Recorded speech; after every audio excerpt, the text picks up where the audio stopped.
एक तो ससुराल में पता नहीं इस लाइन का तो कॉपीराइट है, जैसे माँ ने नहीं सिखाया, माँ ने नहीं सिखाया, माँ ने, जैसे माँ के घर नहीं रह रहे थे, कोई ट्यूशन सेंटर में रहकर आए हैं कि भाई सब कुछ सिखा पढ़ा के ही भेजा होगा।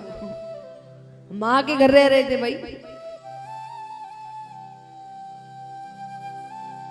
कहते हैं कि एक लड़की के लिए जीवन कितना बदल जाता है, उसके मायके और ससुराल में कितने सुंदर लाइनों में बयां किया गया है कि माँ के घर में उससे पूछा जाता था उठने के बाद कि खाने में क्या बनाए, और ससुराल जाने के बाद उठ के वो लोगों से पूछती है कि खाने में क्या बनाए। कितना अंतर है सोचिए। जब उसके घर में उससे पूछा जाता था क्या बनना चाहिए, क्या खाना है, अब वो जा जाके पूछते क्या बनाऊं, क्या पसंद है, क्या खाना है। कितना अंतर है उसके लिए। और उसके बाद भी इतनी सी गलती हो जाए तो हम तुरंत से खड़े हो जाते कहने को माँ ने नहीं सिखाया। नहीं सिखाया, आप सिखा दो, आपको भी तो माँ कहते हैं ना। इतनी बड़ी उपाधि दी गई है, सोचिए।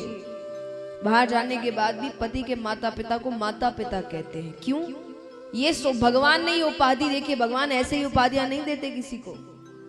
भगवान ने ये सोच कर दिया था कि अगर वो अपना पूरा परिवार छोड़कर आ रही है तो इस घर में भी उसको माता पिता ही मिले। ये सोचकर भगवान ने सास ससुर को भी माता पिता का स्थान दिया था। तो अपनी बेटी से हम ये सब थोड़ी कहेंगे। तो इसीलिए निवेदन है कि जब बहू घर पर आए, कहते हैं कि जिस घर में बहू और बेटी दोनों ही खिलखिलाती है उसी घर में फिर लक्ष्मी आती है। दोनों। ऐसा भी नहीं बेटी को खुश रख के बहू को दुखी करोगे तो लक्ष्मी आ जाएगी, नहीं। या बहू को खुश करके बेटी को दुखी रखोगे तो भी नहीं आएगी। जिस घर में ये दोनों खिलखिलाती है उस घर में लक्ष्मी आती है। दोनों को एक समान प्यार दीजिए। एक घर छोड़कर आई है तो प्यार देना चाहिए, एक को घर छोड़कर एक दिन फिर जाना है तो प्यार देना चाहिए। तो नहीं सीखा, कोई बात नहीं, गलती हो गई तो कोई बात नहीं, अगली बार सही हो जाएगा, उसके बाद सही हो जाएगा।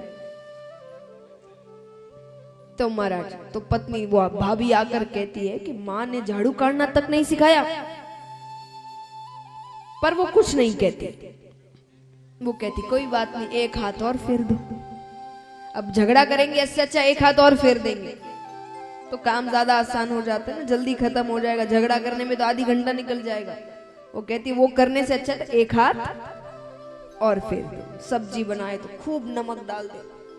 पर नरसिंह जी की पत्नी एकदम गाय, वो प्रतिकार ही नहीं करे। पर आजकल सहन शक्ति की भरपूर कमी आ गई है। कोई चुप ही नहीं होता। सुनते तो सिर्फ कथा या भजन, बाकी तो बोले ही बोले सब। आजकल सुनना सिर्फ इतना ही रह गया, या तो कथा या भजन, बाकी कोई सुनता नहीं।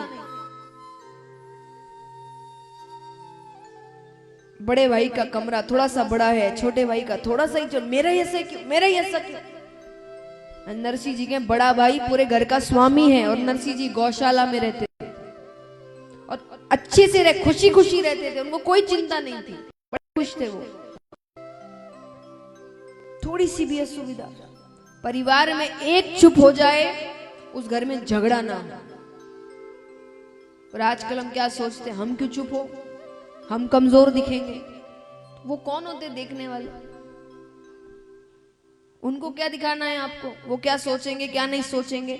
हमारी आधी जिंदगी इसी में बीत जाती है कि वो क्या सोचेगा और ये क्या सोचेंगे और वो क्या कहेंगे। कहते ना सबसे बड़ा रोग, जोर से कहिए, सबसे बड़ा रोग क्या कहेंगे।